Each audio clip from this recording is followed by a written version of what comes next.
Welcome to the Really Quick Bible Study. I'm James. And I'm Pat. And we're back to talk some more about, we're in 1 Samuel chapter 1, and we're talking about Hannah. And in our last episode, we left Hannah. She had been being harassed by her fellow wife, Peninnah, about being childless. And it was quite a burden to her, especially at the time of year when they would go up to Shiloh to offer sacrifices and worship the Lord. So we picked it up with her. They're going back up to Shiloh, and she's probably miserable again. Is that about where we left it? I think so. If you read it, verse 8, I think it'll show you what her mood was. Okay, we'll pick it up in verse 8. Then Elkanah, her husband, said to her, "Hannah, why do you weep? Why do you not eat? And why is your heart grieved? Am I not better to you than 10 sons?" So Hannah arose after they had finished eating and drinking in Shiloh. Now Eli, the priest, was sitting on the seat by the door post of the tabernacle of the Lord. And she was in bitterness of soul, and prayed to the Lord, and wept in anguish. Then she made a vow and said, "O Lord of hosts, if you will indeed look on the affliction of your maidservant and remember me, and not forget your maidservant, but will you give your maidservant a male child, and then I will give him to the Lord all the days of his life, and no razor shall come upon his head." Mm-hmm. Seems a fervent prayer. It sure does. Yeah, and you know what? We talked last time about how she's just back and forth, and I'm not. She probably had prayed before, right? Mm-hmm.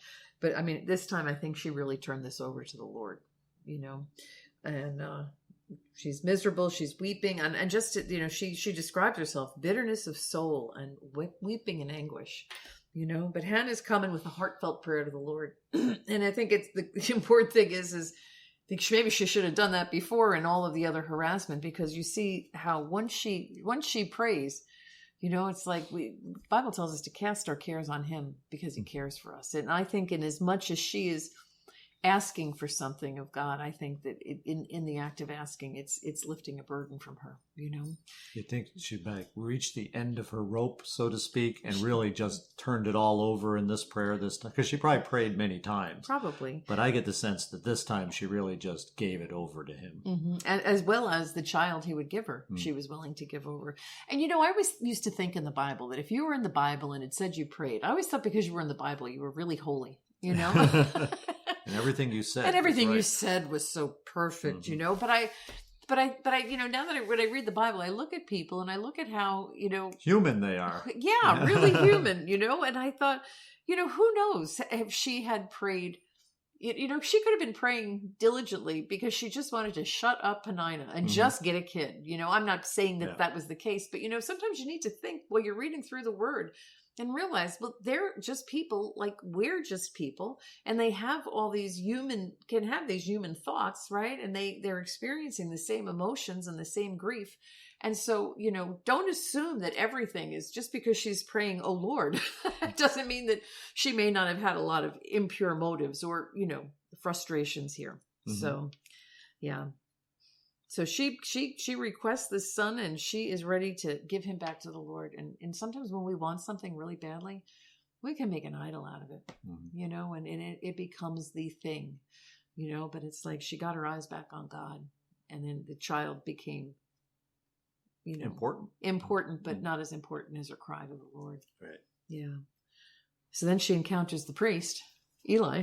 Yeah. In verse 12 and following, she is praying, and Eli is watching her, and apparently she is so into this that her lips are moving and he doesn't really hear anything coming out. So he assumes that she's drunk.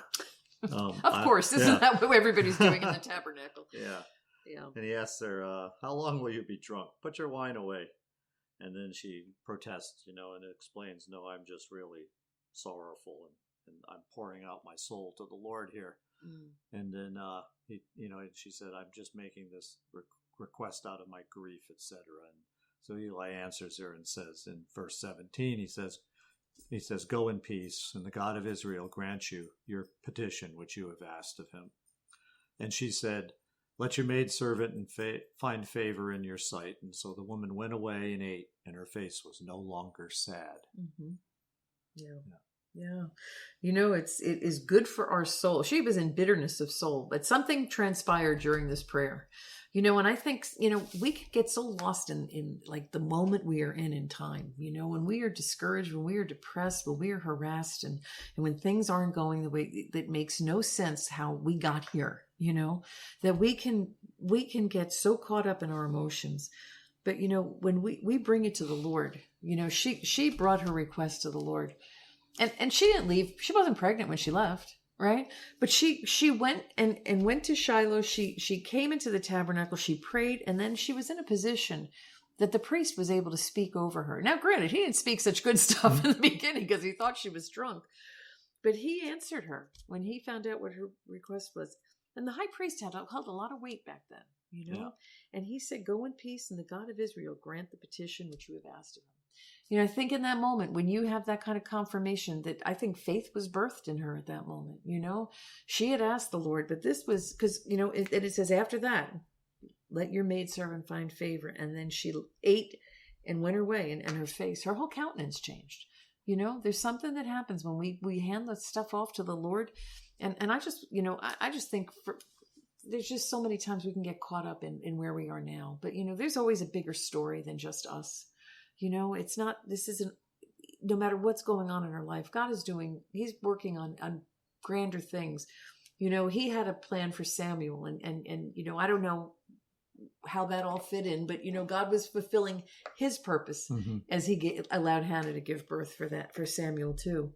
And, just that we always have, what we need to hold on to hope. We need to know that, God is still good. Amen. It may not look like it right now. It may not seem like it, but if we hold on to the fact that God's character is steady, right? And then if we just trust God, she ended up going home, and she did get pregnant, and she had a son, and she dedicated him to the Lord, and she fulfilled that promise. And here is this woman crying out because she thinks that she's never going to have kids. And if you keep reading on, chapter 2, she has 3 sons, 2 daughters. God blessed her, and I think we have to be careful not to fall into the trap of believing that today and what's behind us is all there is. Because, we can have suddenlies. The Bible is filled with suddenlies. There's always another day. And if you look at some of the most significant stories in the Bible, a lot of people went through a lot of stuff, and I'm sure it was bleak and dark for them. And if they just held on one more day, and then there was their deliverance. That's right. She went from her place of despair to having the family she always dreamed of. And one of her children has 2 books in the Bible named after him. That's right. And he was chosen by the Lord to anoint King Saul and King David. That's right. So, yeah. And so, pour your heart out to the Lord, and, be around people. People can speak into your life. The tendency is to isolate and to want to pull back.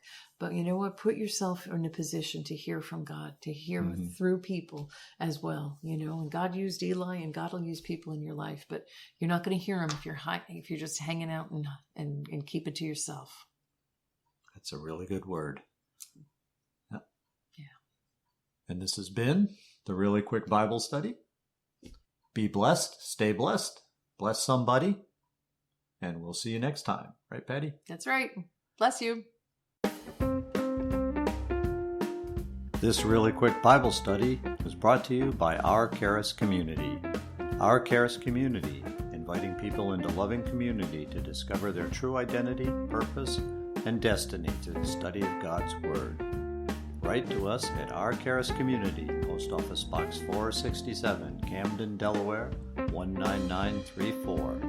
Email us at info@ourchariscommunity.org. Visit us on the web at ourchariscommunity.org and on Facebook at facebook.com/ourchariscommunity. Your tax-deductible contributions are both needed and appreciated.